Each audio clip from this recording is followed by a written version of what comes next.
So you want to know what the best settings are for the Fujifilm X100V.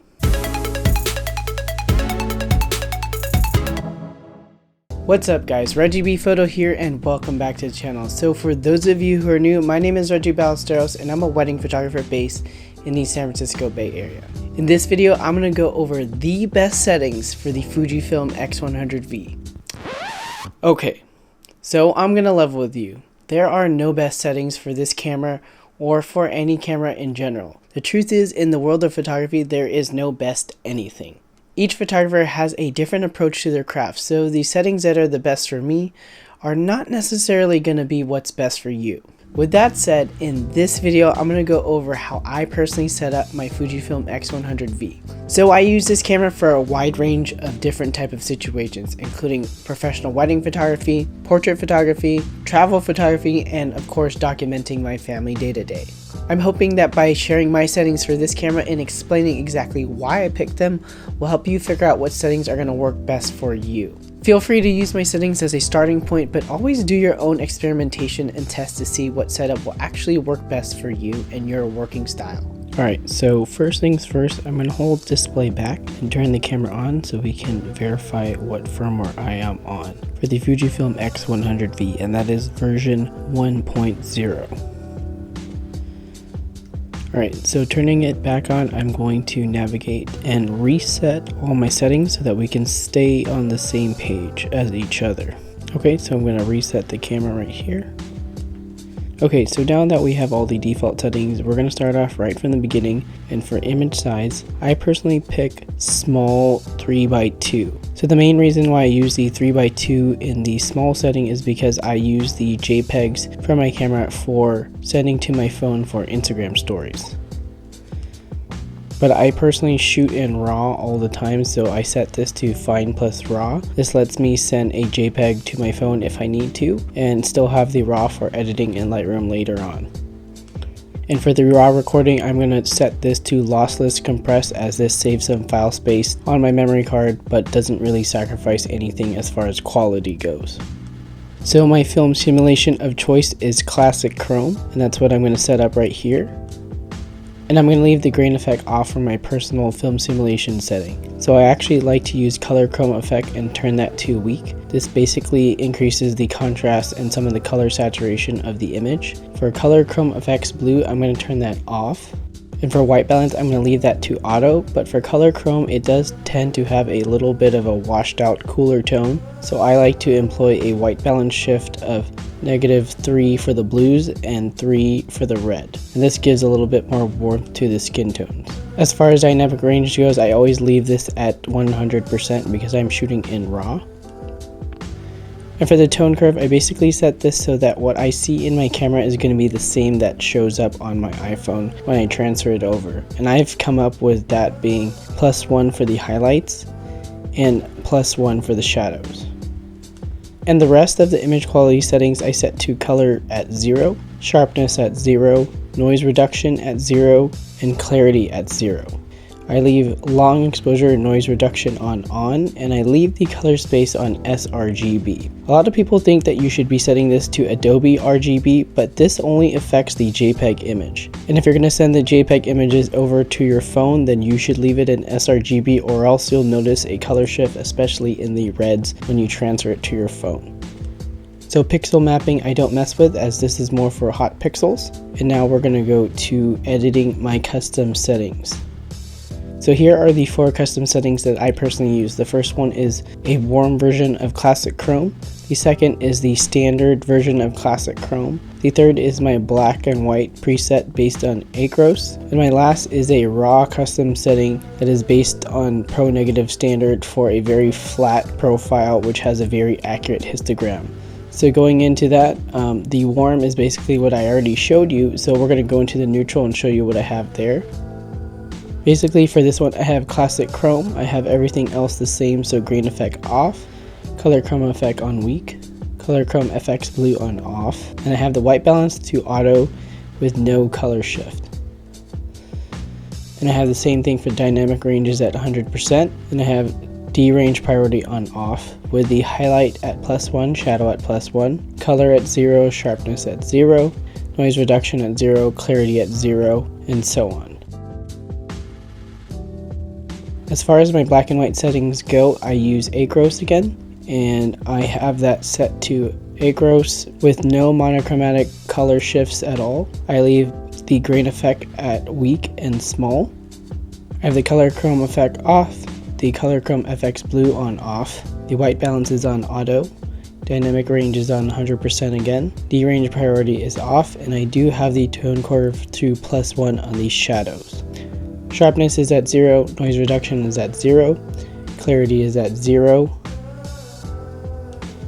And the last one is my raw custom setting, which is basically geared toward having a very flat profile just for raw purposes and has a very accurate histogram. So I have that film simulation on Pro Negative Standard, grain effect off, color chrome effect off, color chrome FX blue off, white balance is on auto, dynamic range is at 100%, D-range priority is on off, and for the tone curve I have this at -2 on the highlights and shadows at 0.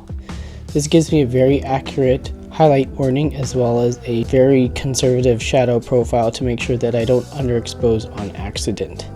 Color is at 0, sharpness is at 0, noise reduction is at 0, and clarity is at 0.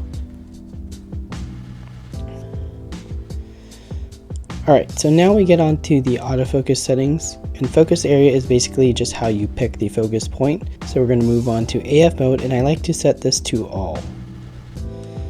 And basically what all does is it lets you cycle through all the different autofocus types by just scrolling through the wheel, rather than having to change the mode.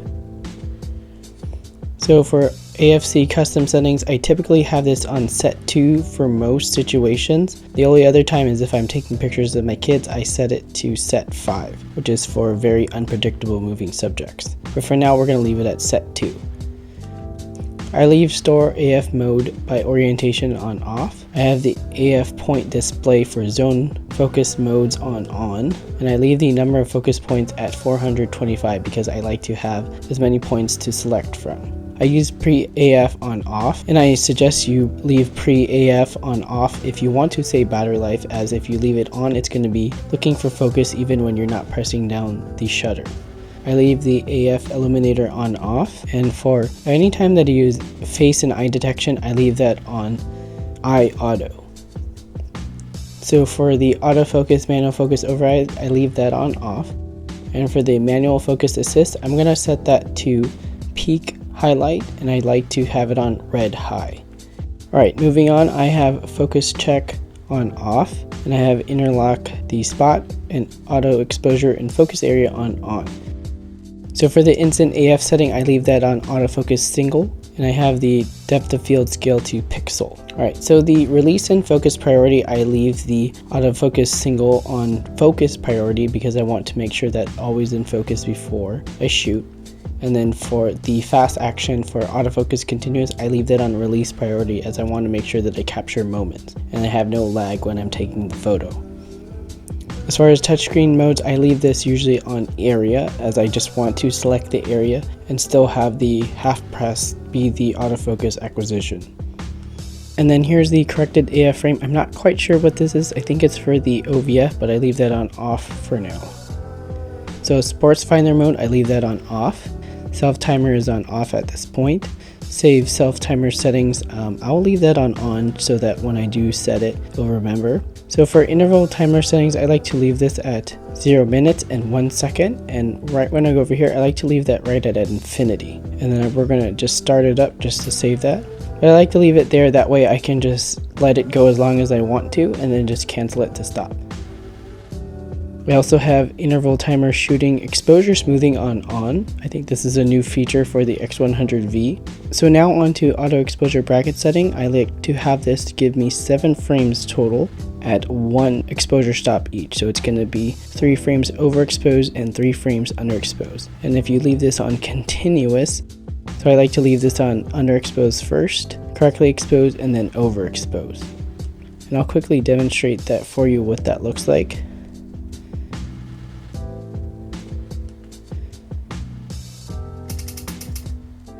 Which is cool is because it does a continuous burst when it does that. So for film simulation bracketing, I like to set this at classic chrome for the first one, classic negative for the second one, and acros for the last one. Unfocus bracket setting, I don't change anything on that because I don't really use that. For multiple exposure, I change this based on the type of photo that I'm taking. At this point, I'm going to use additive. And for the shutter type, I typically leave this at mechanical shutter. So as of right now, I have the flicker reduction on off, but if I do go into any type of settings with indoor artificial lighting, sometimes I will turn this on. So for the ISO auto setting, I'm going to set up the first one, and I like to have this at 160 with a top ISO of 6400, and I like to have my minimum shutter speed at 1/160th. For the second one, I'm going to do the same thing, except I'm going to have this with a higher ISO limit at 1/160th. And this last auto ISO setting, I'm going to set it for something when I need maximum low light capability, and that's going to be 1/30th of a second to do the 1/4 focal length rule. So I don't have the convergence lens, so that's going to be on off, and the ND filter I currently have on off. And then we're going to move over to the next thing, which is the flash. So currently I have the flash on off for now, and the TTL mode is on last flash. But I have the built-in flash on just in case I need to use it. Alright, so onto the movie mode. My default movie setting is at 4K 16:9, and I like to have this at 23.98 and leave it that at 100 megabit per second. Alright, now that we got that set up, I like to set this also to classic chrome as well, as it is very nice for minimal color grading.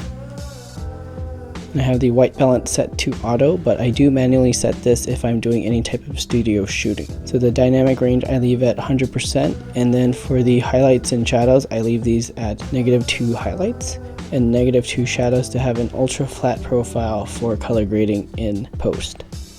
And here I also have the color set to -4.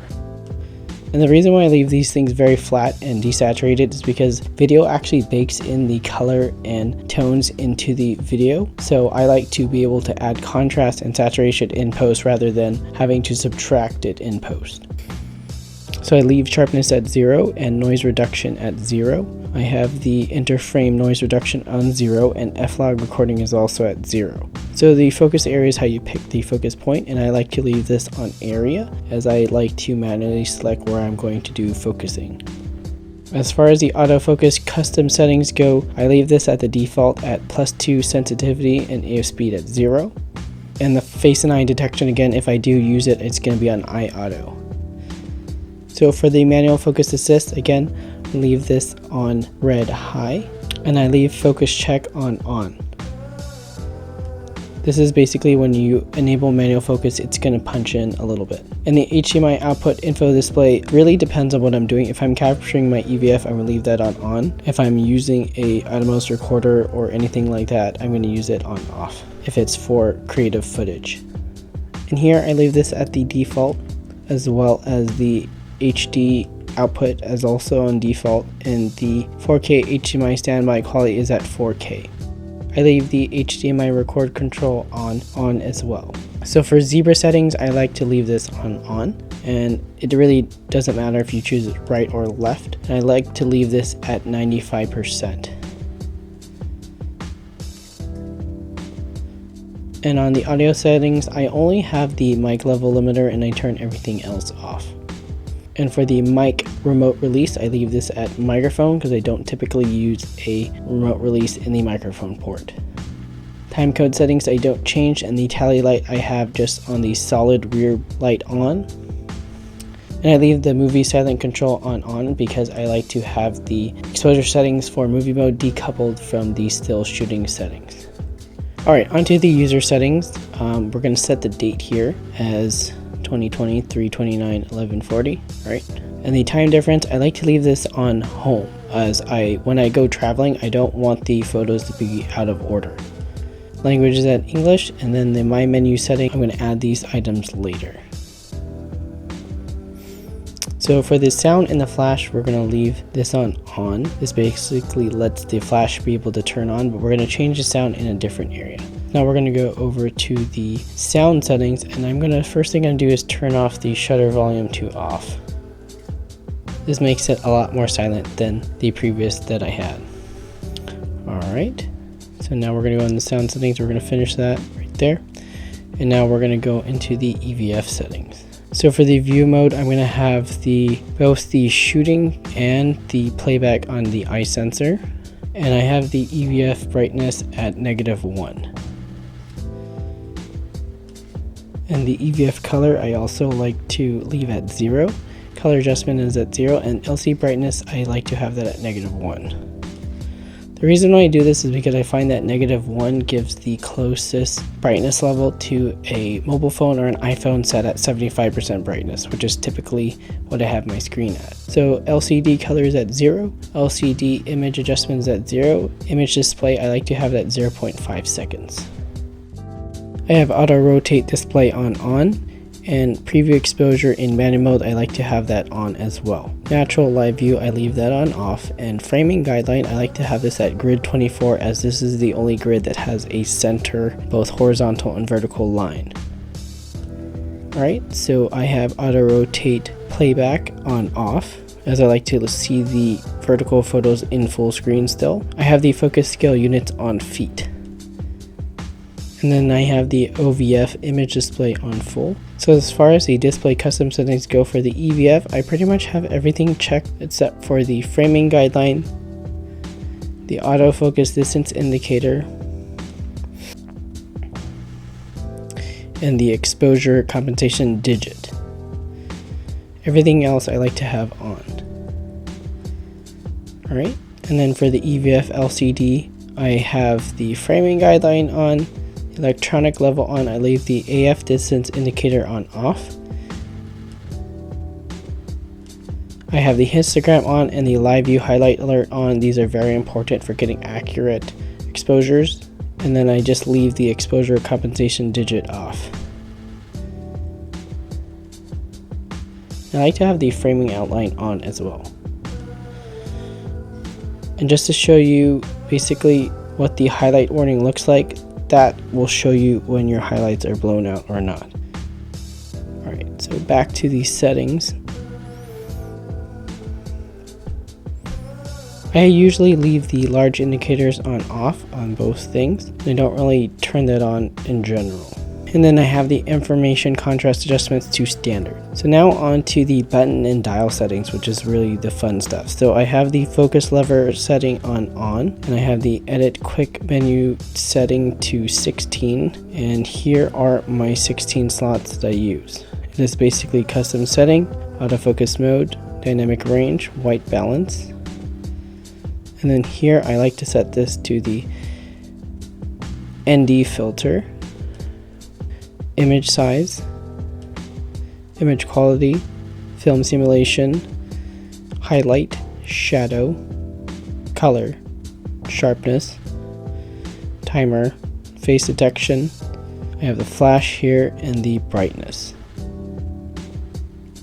And I have the Q menu set to the black background. So next up, we're going to do the function button settings, which is basically the way that you can personally customize your camera to be how you want it. So I personally have the function 1 set to preview exposure, white balance in manual mode on, and this is the top one right here. And I have the function button in the front of the lever to be face and eye detection. I like to use the swipe touch settings because I don't have the D-pad anymore, so I have the top one set to performance, swipe left set to white balance, and I have the right one set to custom settings, and the swipe down set to electronic level. And then for the auto exposure lock and autofocus lock, I set that to histogram. This gives you a bigger histogram to look at, which is displayed right there. Let's see, picking this back up, and then I have the rear dial set to focus check, and the selector set to ND, and the Q button set to Q. So the command dial settings, I have this set to f-stop, ISO, and none. And I have the rear one set to shutter speed. The cool thing is if you set the ISO dial to C and the shutter speed dial to T, you can control the shutter speed with the rear wheel all the way and the ISO with the front wheel all the way. So coming back here, we're going to go to the shutter AF is on both AFS and AFC. And the shutter AE is also on for both. Shoot without card, I like to leave that on off so that my camera doesn't shoot without an SD card on it. And focus ring is set to clockwise, and the focus ring operation is on non-linear. And for the control ring setting, I set that to the digital teleconverter. The auto white balance and the AE/AF locks I set to switch, which is a toggle on and off, and the aperture ring setting I have to auto. As far as the touchscreen settings go, I leave the touchscreen setting on, double tap is on off, and I have the swipe touch functions on, as again I do miss the D-pad. So I have the touchscreen setting for playback on, and for the EVF OVF touchscreen area, I have this on right side only, that way if I put my nose to the camera right here, it doesn't enable the touchscreen. So now going to the power management, we have the 2-minute default with the performance set to boost and the EVF performance set to brightness priority. And here you can change the save data settings however you like and change the copyright and author information however for your name. And now we go on to the Bluetooth settings, which I have paired to my phone. I have the Bluetooth on and the auto image transfer off, as well as the smartphone sync settings off, as I don't like it changing the camera's time based on my phone. And the PC connection mode I set to the USB raw converter / backup restore settings, and the USB power supply set to on. And for the general settings, I like to leave basically the resize for 3 megabytes to off, as I like to dictate the file size of anything transferred my phone to the JPEG settings, which I have to JPEG small. And now that pretty much completes my setup for my Fujifilm X100V. If this video was helpful, be sure to give it a like and let me know down in the comments below if you have any questions about a particular setting or my overall setup in general. And if you want to save some time, I've uploaded my configuration file for all the settings shown in this video if you like to use Fujifilm's X-Acquire software's Restore Camera Settings feature to duplicate my setup. All you gotta do is click the link below, fill out the form, and you'll get an email with a link to download the setting configuration file.